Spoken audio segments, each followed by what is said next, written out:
and clear. The clock has started.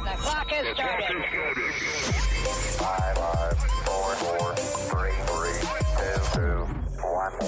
Liftoff. We have a liftoff.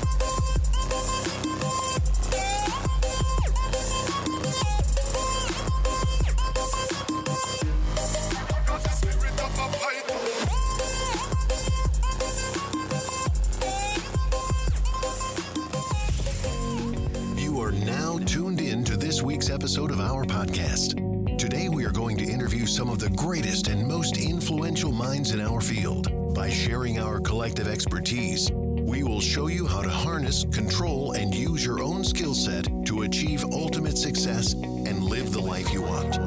And now, please welcome your host. Welcome to this week's Small Cast podcast. This podcast is designed for small government contractors, service providers, and manufacturers as part of the government contractor ecosystem, connecting people, organizations, and resources. I'm your host, Just Nate, and this week we are coming to you live from Denver. Welcome, Dennis. Hey, Nate. How's it going? Good. Where are you?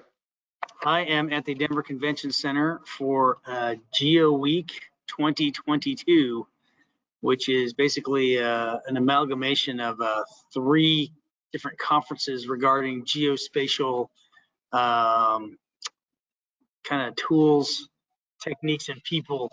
So there's different organizations here, from mapping organizations to hardware providers of different sensors, Lidar, etc., and then all the applications tools that you can use. Also, USGS is here, NGA, National Geospatial Agency, as well as 145 different contractors and vendors that are here too. So big event, over 2,100 people have registered. Today was day one with basically speakers coming in from different companies this morning. And then we had a very interesting keynote speaker who talked about collaboration and how we've gone from, having meetings to basically Zoom type things like we're doing right now, to the next phase is the virtual reality, using that for collaboration, maybe some kind of hybrid where it's not just the headsets, but maybe some clear things where you have people in the room plus virtual collaboration. Some cool tech that they're showing off right now, and just really neat conference. Very cool. So yeah, I was actually doing some research on that very thing, the virtual collaboration. The Facebook now owns Oculus, so I bought myself an Oculus Quest 2, and now with the metaverse, they're actually talking about creating. Google is going to combining forces, I believe, with Microsoft to compete against Oculus or metaverse. But they're now talking about doing the next step of Zoom meetings or virtual meetings is going to be in a three-dimensional, virtual reality world. So it's quite interesting. There's a company called Vive Sync, VIVE Sync, and they have this. You put this virtual headset on, you all go to this virtual place, like on the shores of some coast, and you're all sitting there while the guy's talking and showing. It's really cool stuff.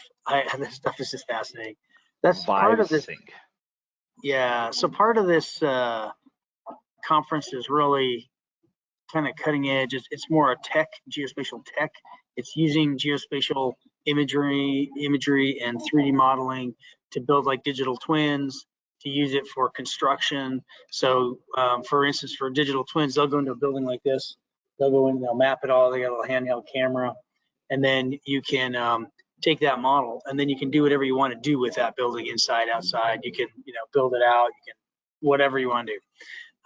So that's one thing that they've got going on. And there's just so many other pieces to this. You got UAV capabilities. You've got a lot of drone guys here.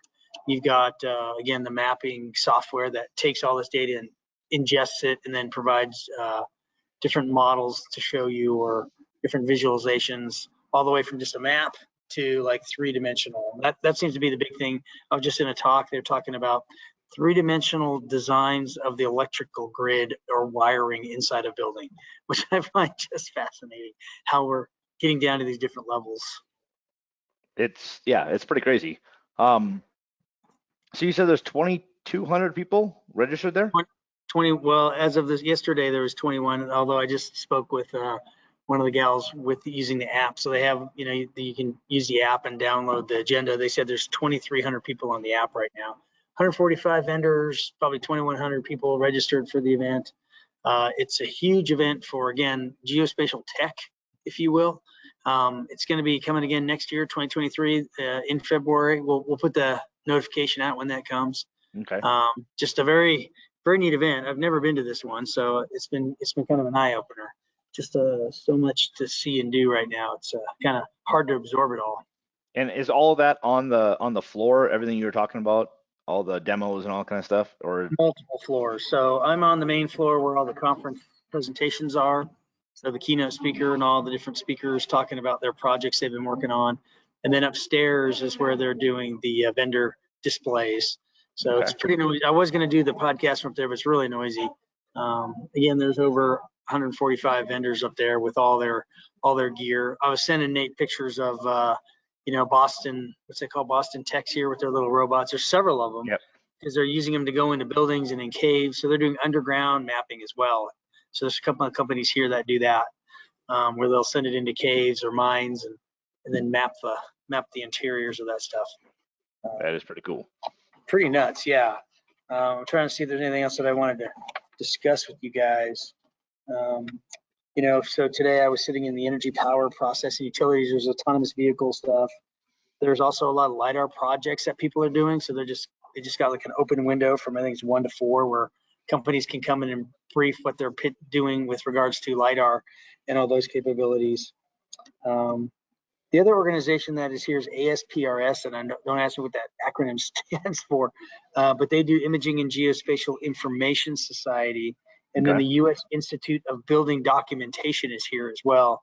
And both of them are offering training and certification. So what happened, I guess, a couple of years ago, Geo Week was focused just kind of on geospatial capabilities, and then the documentation and the imaging information group got with them, and they combined their efforts, and now it's turned into a pretty large scale conference. Nice. Well, it sounds pretty large. Yeah, and then the next week is I can hold up the agenda here. Look, that's for the next couple of days. So it's packed full of activities and events. So if you are in the geospatial space, no matter what that is, from software to hardware to actual cameras, they've got a lot of vendors here with their cameras, both for mounting on UAVs as well as airplanes. There's several aircraft companies here. This is your place to be. I think they said 45 states are represented here. Wow. So yeah, big Is conference. there a big international presence at all? They said there was some. They didn't. I don't know how many. I was trying to take a picture of the slide that she showed earlier that had like how many people were here in attendance. So here we go, the numbers. It doesn't say. 215 booths, 145 exhibitors, 2,100 registers, and 135 supporting partners. But again, this is a great event. I think you're posting this tonight, tomorrow? Yeah, this will go up on YouTube tonight. Okay, so and if folks it'll hear be this on our normal podcast tomorrow morning at 6 a.m. So it's right. so today is Sunday, the 6th of February. That's right. It goes to when the 8th. Yes, so you can still register at geo-week.com, and to get into the floor is free. There's actually some codes you can get if you scour the LinkedIn or the internet.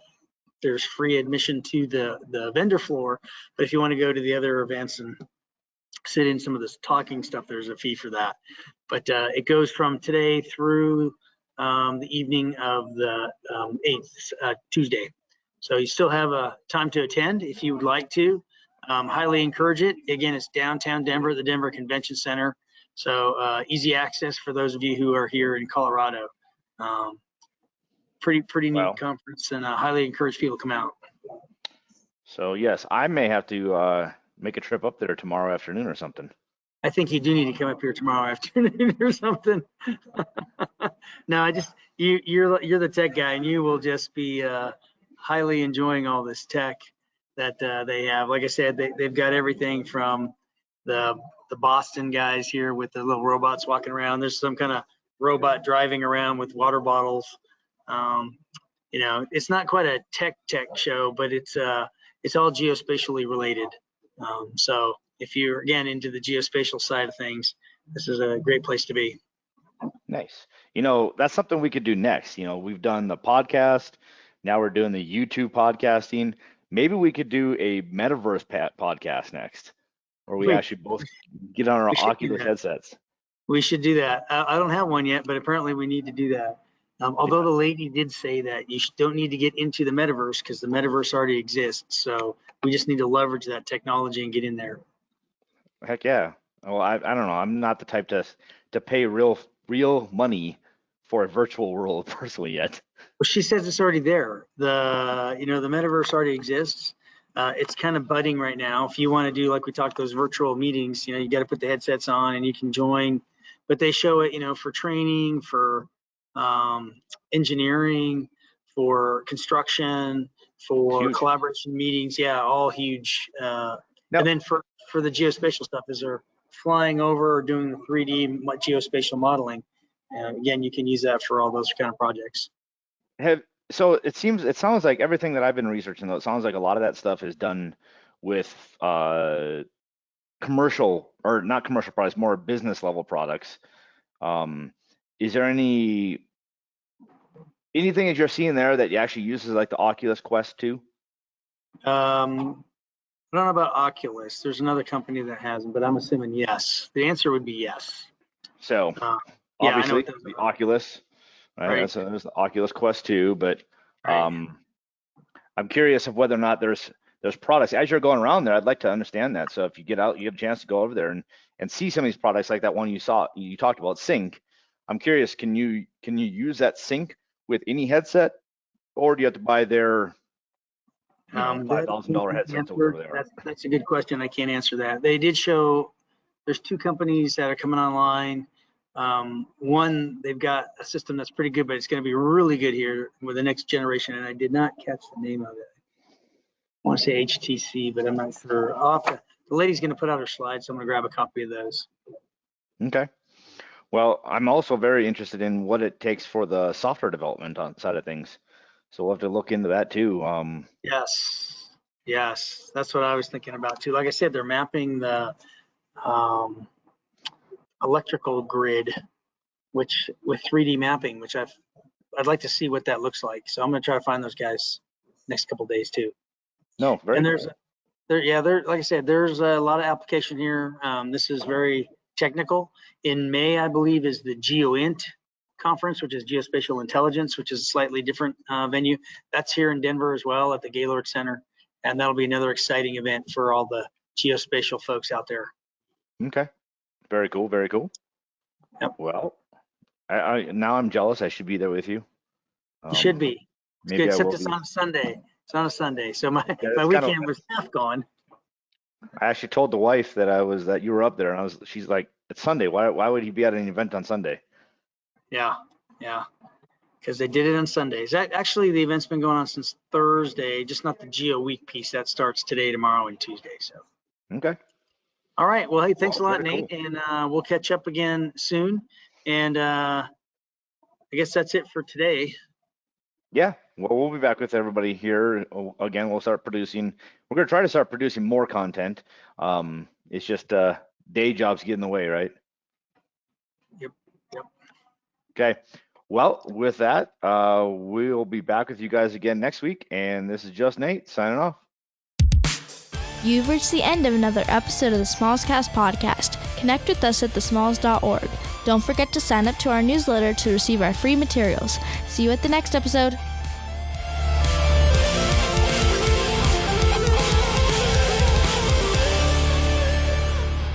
See you at the next episode.